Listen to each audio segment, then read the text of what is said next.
Hello, Bill. Good morning, Matt. Welcome to the DMZ, everyone. It's a post primary day DMZ. I think the primary season is sort of at its peak right now.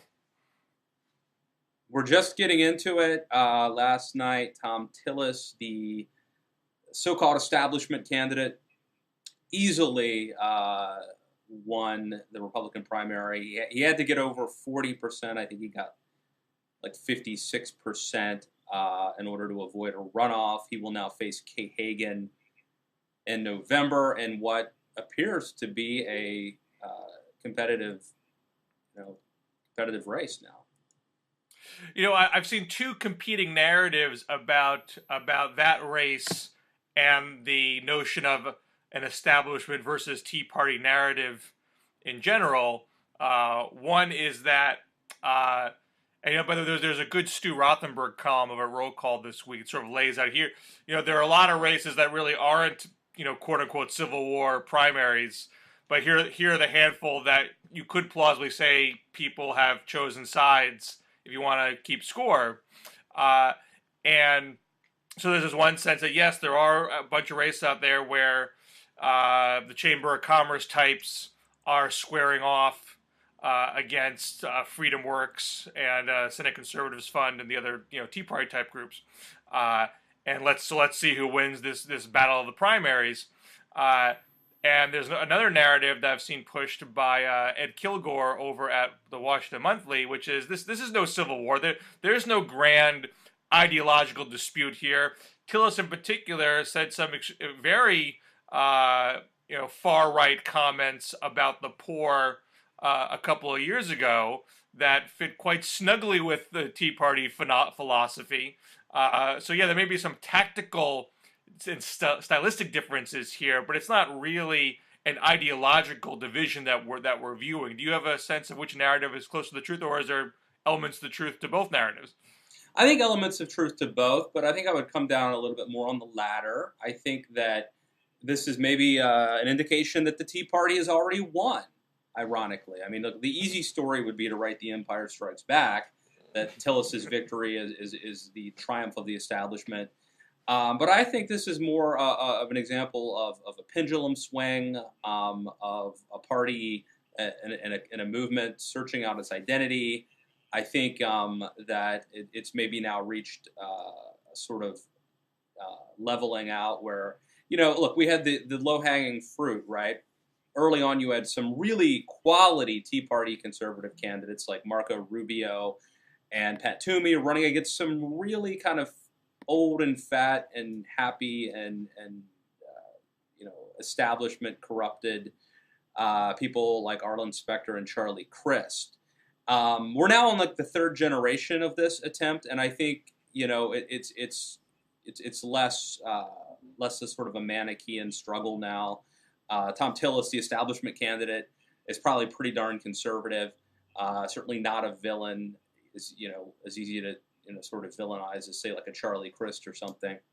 And his opponents weren't Marco Rubio, and so I think that.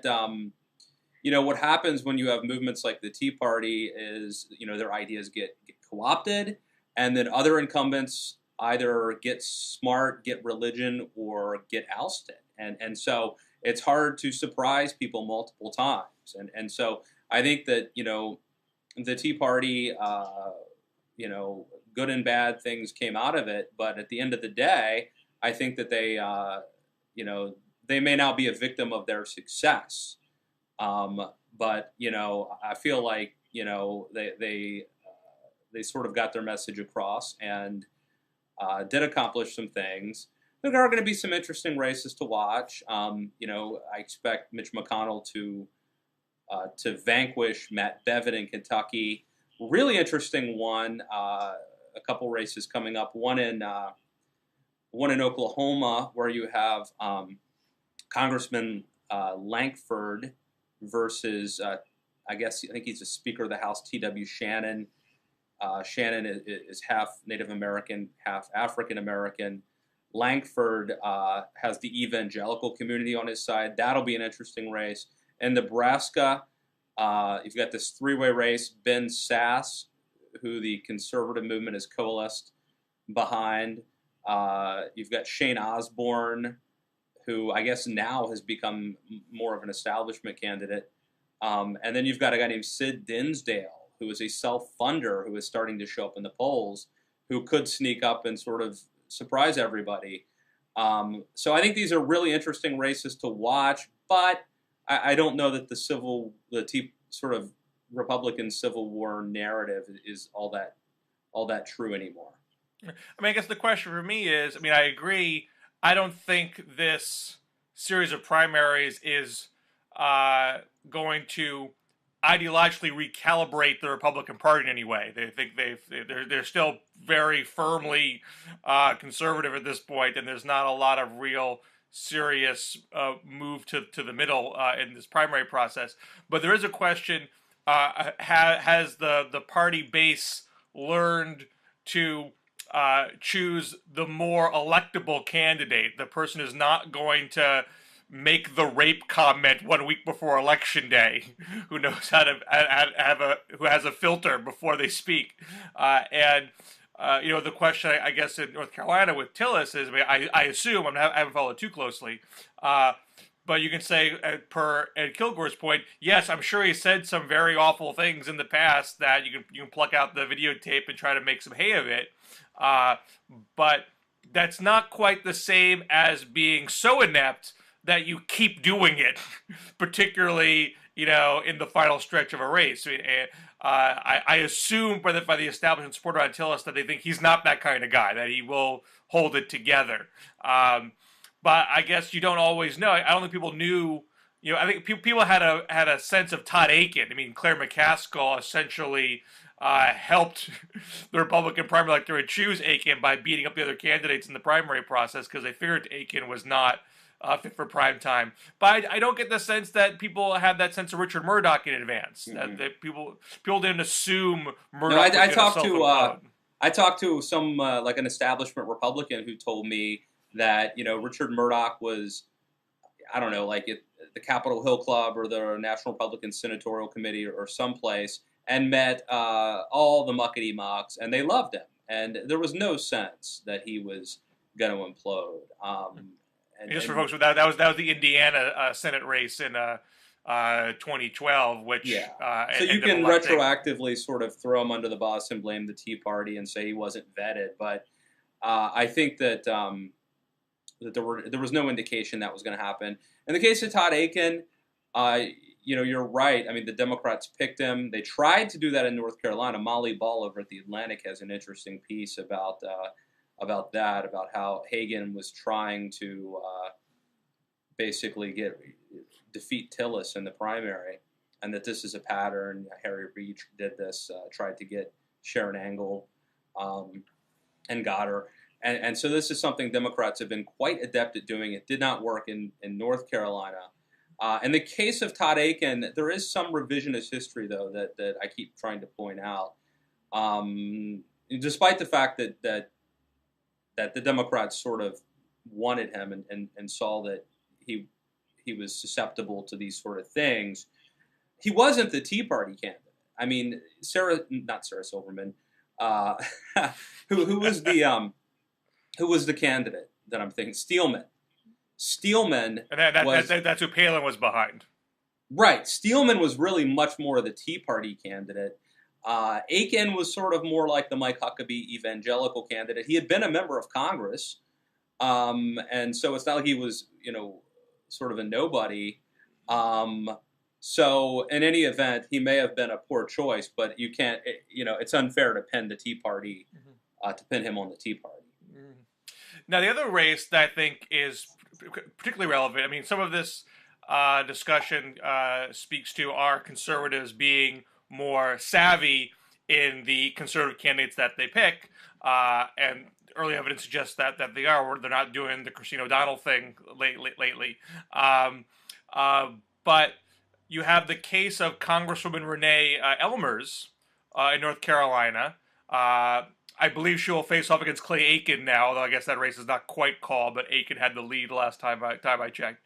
But while all this media focus is on Clay Aiken, Ellmers was the only Republican incumbent in a primary race who has been very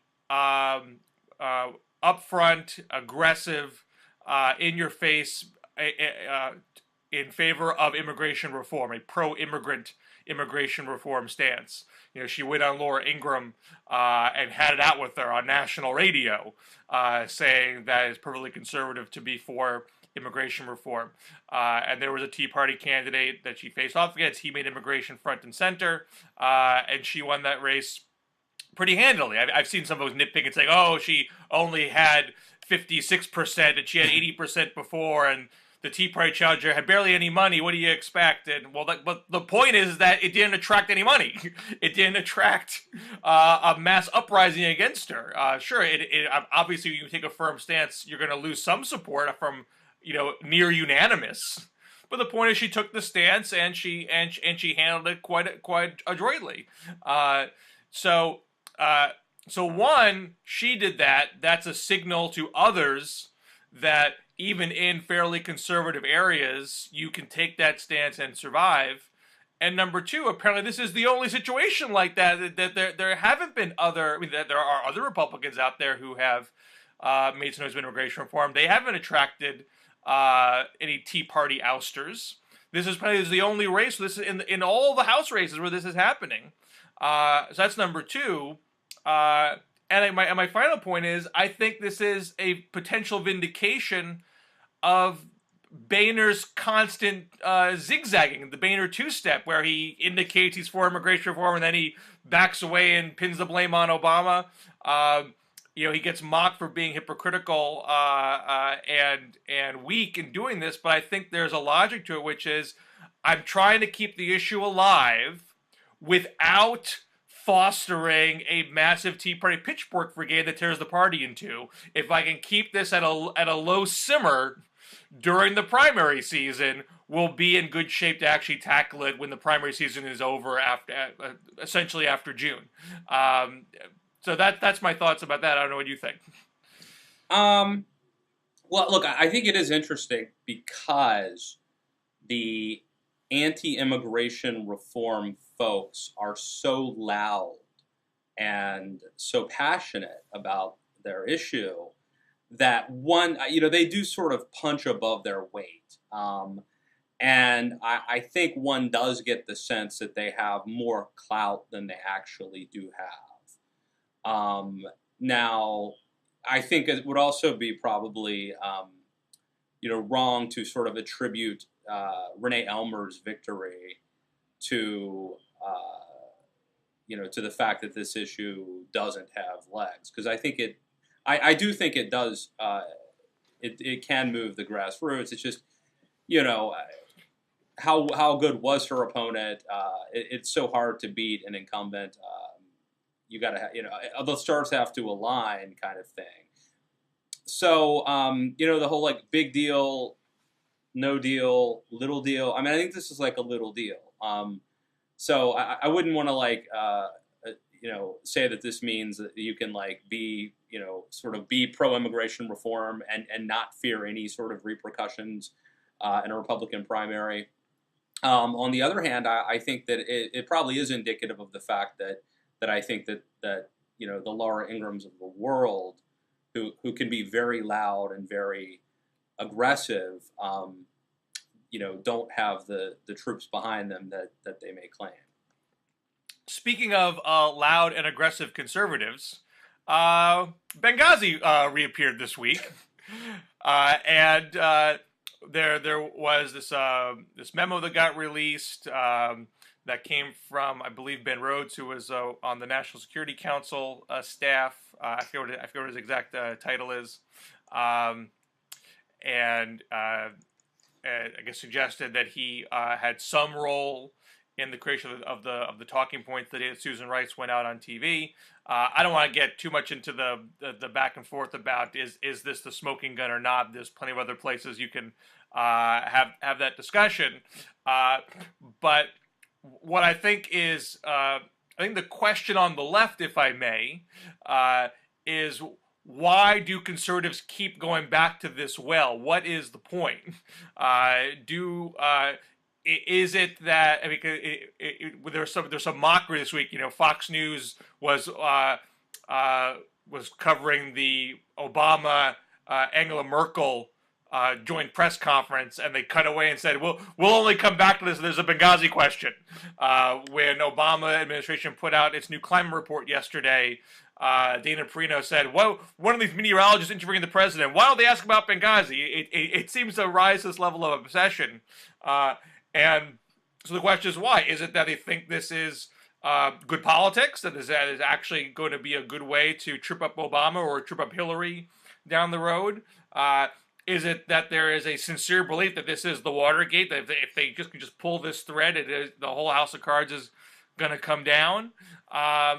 Or is there a third, at least for some, for example, a Lindsey Graham or a John McCain or a John Boehner, who seem to pound their fist on this a lot, use that as a distraction to obscure the fact that they're actually being more conciliatory with the president on things like immigration.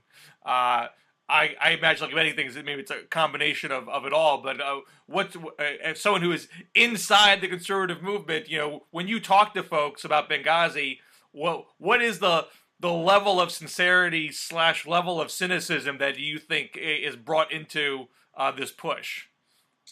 I think mostly it's sincere. I mean, I think that. First of all, I think that, when you have, an ambassador killed for the first time since like 1979, it's a big deal.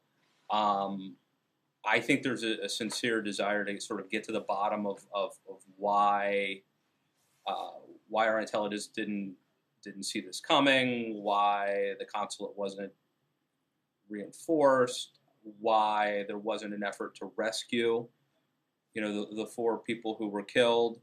And then I do think that there are still, some serious lingering questions about whether or not the Obama administration intentionally tried to, obfuscate what happened and downplay, the reality of it being a pre-planned terrorist attack, and for political reasons. So,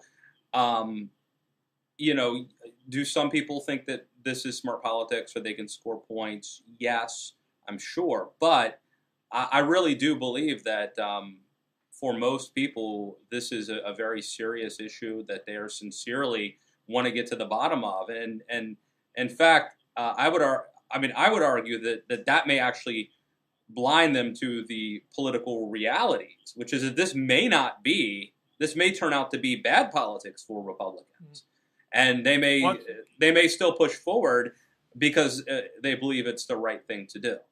What I was going to ask you, is there a bad politics faction in Washington? Are there folks say, look, maybe there is something here, but we've gone down this path a lot.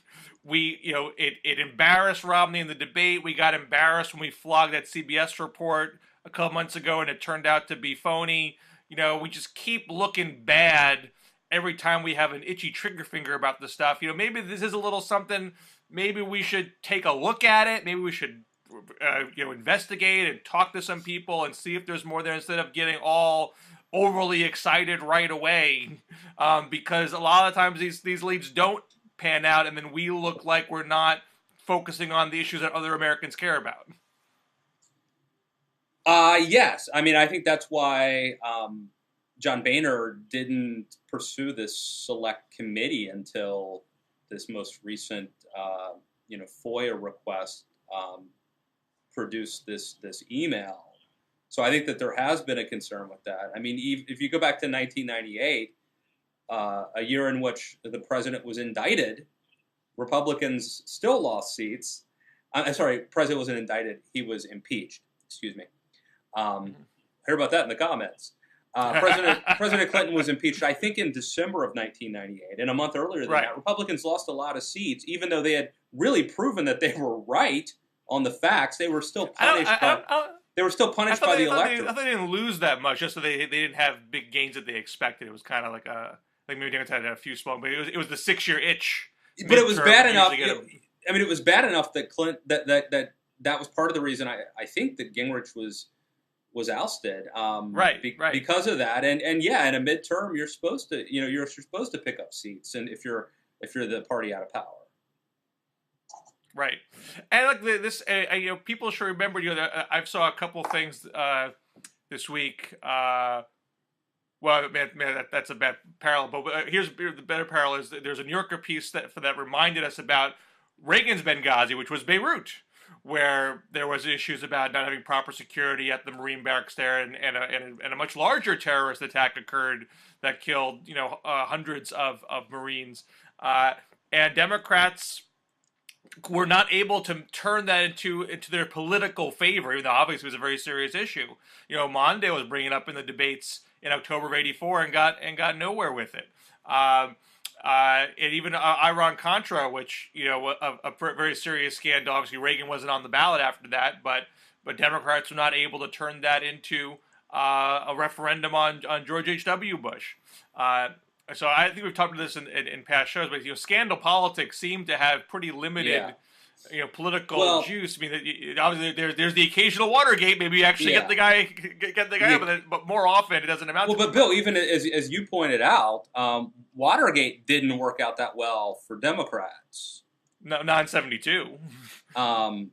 So, but no, not just that. I mean, yes, and immediately it hurt Republicans, but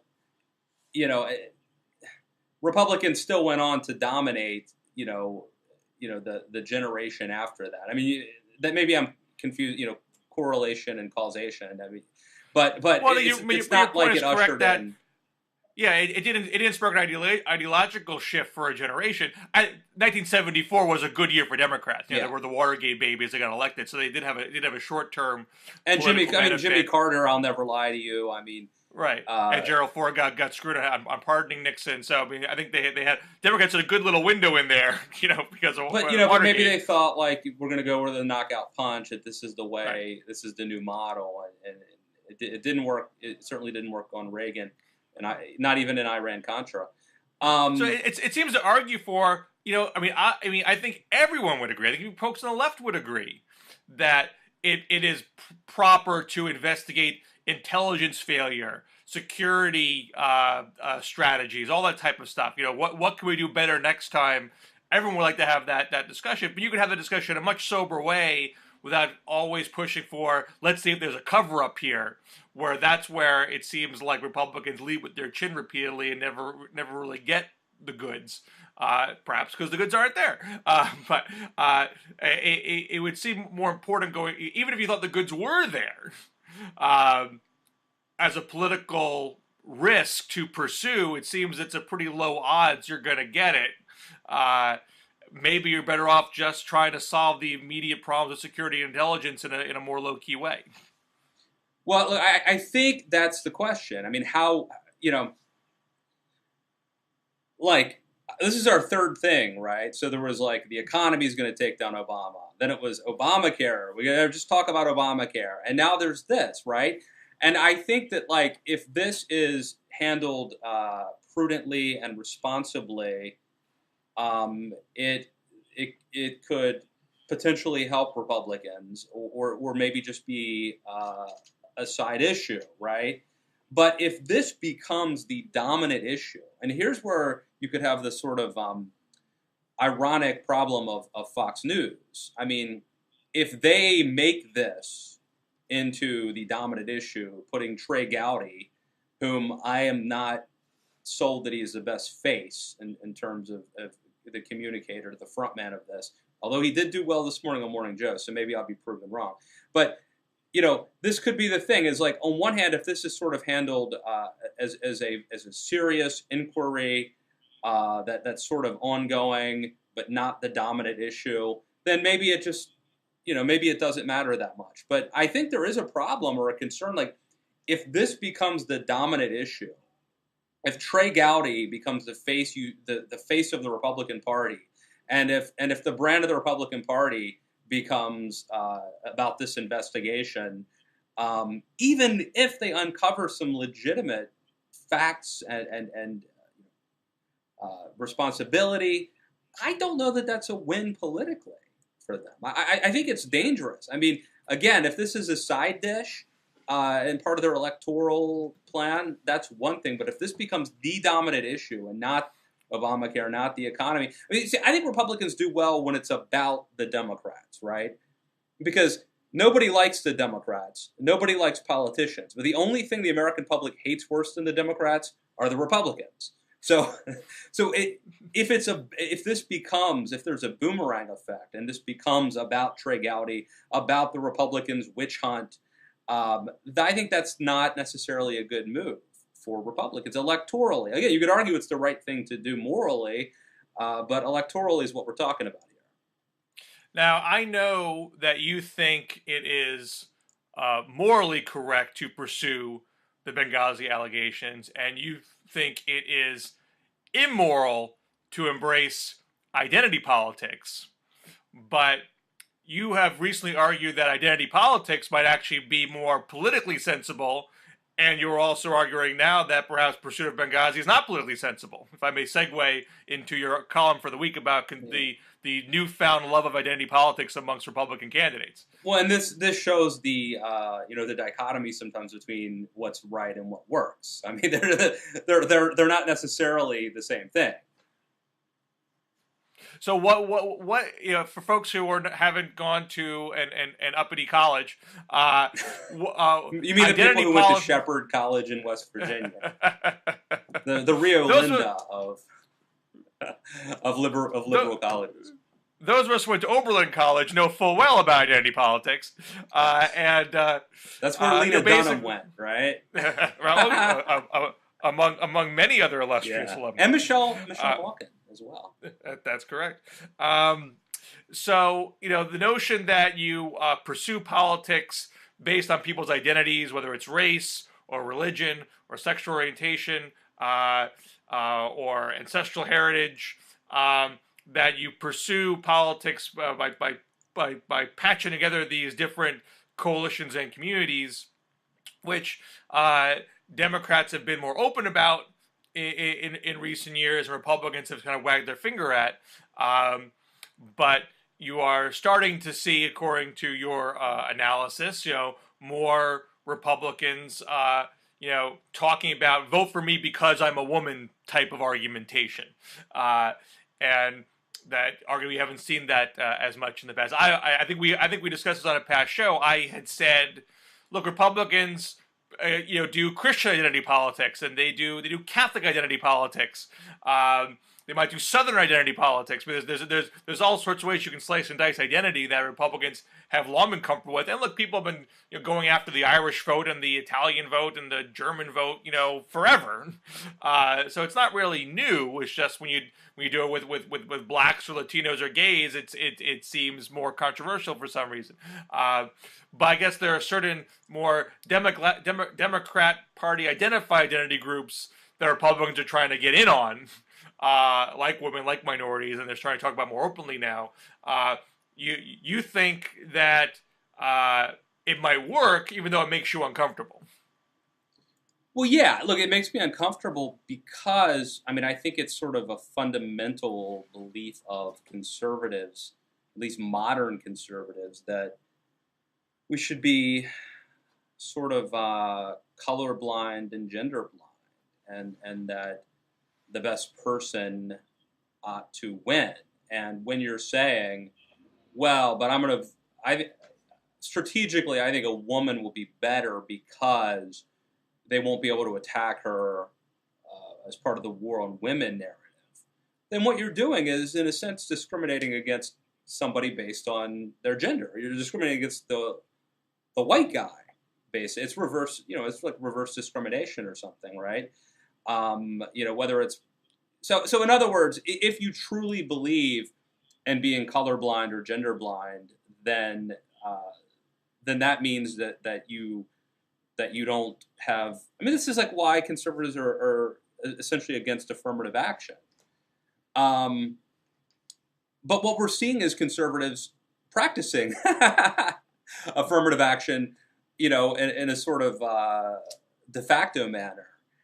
where, and this has been happening now for a long time, I think, but you're starting to actually see them publicly say, I'm supporting Karen Handel because it'll be harder for them to play the war on women thing against her.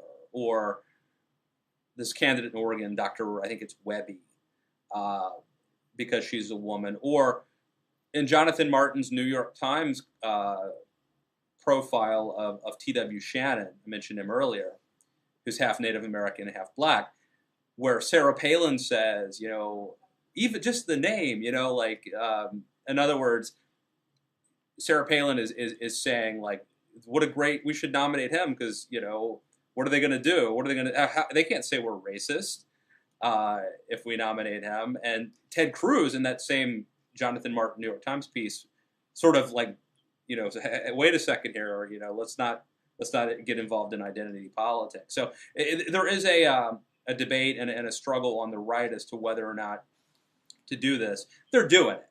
And it very well may be smart, and it may be that you have to do it, that you have to fight fire with fire. But it is the fact that it's now being sort of acknowledged and talked about openly is ironic for a party that has really hated it when the left played identity politics and philosophically is against, any sort of like race-based preferences for anybody. It's happening unofficially, and it's probably the smart move politically. I wonder if it would perhaps over time actually get conservatives to rethink their opinions about affirmative action, because the argument, the Democratic argument, the liberal argument about affirmative action, generally has been it's not just about number counting, it's about taking a breath and making sure, am I really casting a wide enough net that I don't inadvertently discriminate somebody unconsciously. So let me just make sure I got a full pool of candidates, and in the application process, or in this case in politics in the primary process, and there's a second argument, as far as my final team, whether it's a workforce or a court or a Congress or whatever, am I going to have a final result that actually gets a diversity of experience and perspective? And then that goes beyond just things like race and gender. It goes on. There's a lot of other criteria you want to make sure you have a balance of. But it's a big country, and there's a lot of different communities, a lot of different perspectives out there. And so if you had a Congress that was all men, and if they were all qualified, there's going to be perspective you would lose if there were no women on it. And so you might want to say, maybe we should take a break and say, maybe I missed something over here. Yeah. And if I made a mistake before, I need to compensate for that. Maybe Republicans are saying we need to do that too. Yeah, I think there are a couple of interesting things here. One, I think that there could be like a fake it till you make it phenomenon here, where by virtue of the Republicans having all of these high profile minority candidates, they actually could start to change their views slowly. And like literally become not just sort of window dressing, but actually that the party's views would change by virtue of the fact that there are so many prominent people of diverse backgrounds. I do want to warn you, though, caution you. I think that one of the problems is the unintended consequences that happen. And so, ironically, you have the situation where Democrats have really, in a way, hurt themselves. There are more, if you look at Rubio and Cruz and Martinez and Sandoval and Scott and Haley and Jindal. There are more prominent minority Republicans at high profile jobs, senators and governors, than Democrats. Part of the reason is the Democrats have created these majority minority districts. So they had a very well-intentioned idea, which was let's create districts that are majority minority so we could have more members of the House, more black members of the House. Sounds like a good idea, right? Here's the problem with it. So in order to create these districts, you've essentially ghettoized people. The people who get elected there are very left-wing and are serving a constituency that doesn't match the larger statewide electorate, and therefore you have people who can never get you have minority Democratic members of House who can never appeal to a larger electorate, who can't get elected statewide. It's a problem Republicans don't have. that Republicans have been able to do this because they didn't have this, problem, which I think was maybe well intentioned. So once you start, that's I think one of the things that conservatives would argue is that once you start sort of picking winners and losers and trying to rig the system to benefit one group over another, you could ironically hurt the very group that you're trying to help.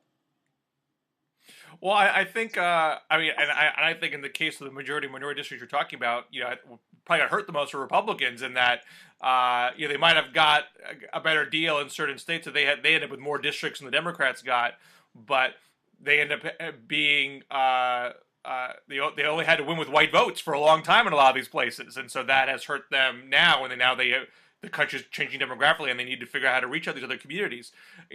And this kind of gets into, I think, the motivation right now. The way you talked about this in the beginning was almost sort of defensive. Let's have a woman so they can't play the war on women card on us. And that only goes so far if the woman you have put up is appealing to other women and is speaking a language that other women can understand. In the case of say Marco Rubio versus Ted Cruz. I mean, I think Rubio is someone who knows how to speak in a way that is not off-putting to Latinos. He doesn't sound like he's trying to run Latinos down, or other minorities down for that matter. Whereas, Ted Cruz has said some things, it's anti-Latino, but I think he said some stuff where it suggested that, Latinos have a better work ethic than blacks do. And I'm not quoting verbatim here. I don't have the quote on the top of my head. But I think so that was kind of the implication of his comment. That's not useful perspective, I think, for the Republican Party going forward. So obviously he won his race outright. I'm not saying he didn't deserve to win his race, but as far as what's going to help the Republican Party be more competitive in different communities, when you have people who can give you a perspective that you didn't have before, that's useful to the party writ large. I think Rubio's given him some of that. I don't know, and I don't know if Sarah Palin, you made Sarah Palin the nominee, that would not necessarily lead to, a huge outpouring of love from women voters because she has a lot of positions and a lot of comments that don't necessarily resonate with what a lot of women think. I think you make some valid points. I think that now Palin and Cruz, they're sort of special cases. Palin, I think, was viewed as a very serious threat to the left, and she was a very high-profile candidate, and a lot of effort was made to destroy her. And I suspect, and then I think she sort of played into that, and now I do suspect she would do very poorly amongst women. But that's not really the generic woman. That's a special case. And I do suspect, in the case of like Michigan, where you have Terry Lynn Land, the Republican candidate, running against a male Democrat, that it is harder, regardless of her positions, that it is harder to attack her and to accuse her of being part of some war on women, just by virtue of her. Now, she does also seem to be likable. Too. She does seem, it's not just that she's a female, but I do think that there is a calculation made that, I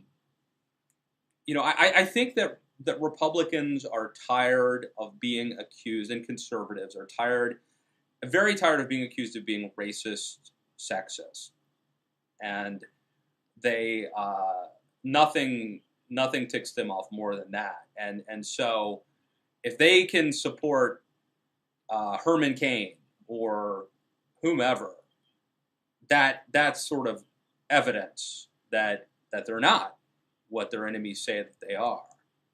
And so I think you do have the sort of risk of having a situation where there is sort of favoritism based on race and gender. It doesn't always work. Statistically speaking, being a white guy is probably still a pretty good deal. if you want to like be elected to something, right?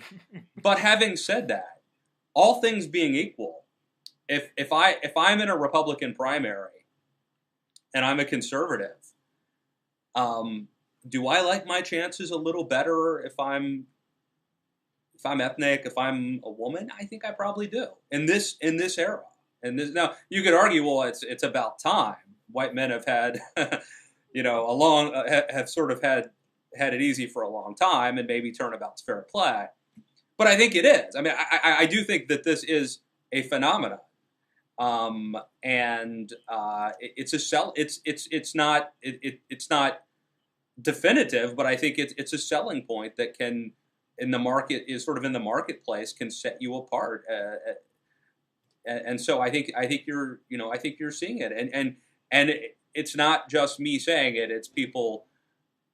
It is prominent conservatives saying I'm endorsing this person because they can't use the war on women against her, or people like Sarah Palin essentially implying that T.W. Shannon that certainly one of his attributes would be his racial diversity. Maybe that's not a bad thing, but it does sort of go against the conservative idea of being colorblind and gender blind and being completely merit-based. Well, we've talked a lot today about ongoings inside the conservative movement. I want to bring up one issue involving the progressive movement or liberal movement. That happens to be something that I wrote for The Week magazine last week. You have a new book from Ralph Nader called Unstoppable, where he is proposing a left-right coalition, which essentially, I think more accurately, be leftist/libertarian, where he argues there are dozens of points of convergence on issues where if left and libertarian right came together, we could, to quote his subtitle, dismantle the corporate state. And some of them are more obvious, whereas reining in the NSA, or going after corporate welfare or government subsidies. He starts off the book with a couple of examples in the 80s where he was involved in coalitions that stopped a nuclear reactor because it had gone over budget. So he got the left on anti-nuclear, he got the right on cost. And another law that meant to crack down on government waste and fraud, where the left and the right came together on in the 80s. In an interview, in the first interview in promotion of the book, he was asked, does this happen bottom up, or does it need leaders? He said, well, it needs leaders. And so what about Rand Paul? And he goes, Rand Paul, well, he's a mixed bag, but he's evolving, he's broadening his issues. His problem is he doesn't work well with people. Not that he has lots of horrible ideas that I don't agree with, or he has a problem, using facts to make his arguments. In the same interview, he called Obama. He said Obama should be impeached. He said Hillary was an international militarist. So he's being far more, congenial toward Rand Paul than to Obama and Clinton. So I wrote a piece saying, Rand Paul wants liberals to get behind Rand Paul, don't do it. Ralph Nader wants people to get behind Rand Paul, don't do it. And not just about him as a person, but the whole concept of the left libertarian coalition, has a fatal flaw in that, sure, if anything that involves any kind of restraining of government and spending less money, you can find those points of convergence. Once you get into issues where liberals want government to spend more money or to have more regulation, you're not going to get any libertarians around that. That's totally anathema to their being. So Nader has a list of 25 issues that he thinks that would have juice, and he ends with healthcare and environmentalism. And it's like, where's the convergence there? There's nothing. Or whatever you could find would be so small that it wouldn't get to where liberals want to go. It's one thing, as I ended the piece, it's one thing to say there should be ad hoc coalitions. Look, as you know, I'm not an anti-NSA liberal, but if you are, I understand if you want to partner with libertarians around that issue, go to it. That's your choice. But Nader's talking about a permanent coalition to dismantle the corporate state. And if you do that, as I've long argued, there's lots of points of convergence with corporations that liberals have used much more successfully over the past 100 years, whether it was the New Deal or environmental regulation. Obamacare is the most recent example where liberals have got a lot out of finding common ground with corporations, I think far more substantively than what you get out of working with libertarians. So I would argue, look, keep it at an ad hoc level where you go where the coalition makes sense. But if your objective is dismantle the corporate state, well, you're really missing out on a ton of opportunities where, it's infrastructure spending. The Chamber of Commerce is for that. Obama's working with the utility industry right now on the EPA carbon cap regs. You don't want to cut off those opportunities because, frankly, I think those actually have more potential than the libertarian ones. So I don't know your thoughts on that, Matt. Do you think Nader's onto something and the right should hear him out? Or if you think this is just bad news for everybody and everyone should just stay away from each other? I mean, it sort of strikes me as coming from out of left field. I mean, I think you've got two, if a reordering takes place, you sort of have two obvious places for the Democrats to go. One would be Hillary Clinton land, where she tries to return to the sort of Clinton era, and she sort of is a little bit hawkish and completes the Obama effort to exercise the demons of the sort of dovish Democratic Party that cost, that sort of existed during their time, mostly out of power, out of presidential power. And the other direction, which is closer to this, I think, is the Elizabeth Warren direction, where I mean, to me, I feel like the sort of millennial Marxist thing, the Jacobin Piketty thing, is more connected to the sort of Elizabeth Warren, the direction she might go, than libertarian. So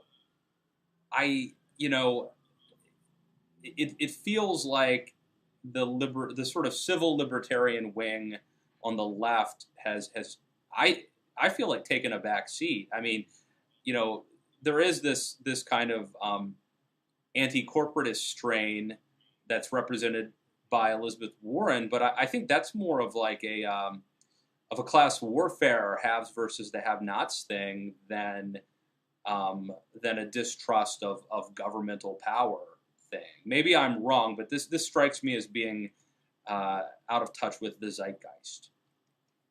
Well, I think, I think Warren has a lot more juice on the left right now than Nader does. Nader still is having a hard time getting over 2000. So I think there are some folks out there saying, I don't want to hear what Nader has to say about anything anymore.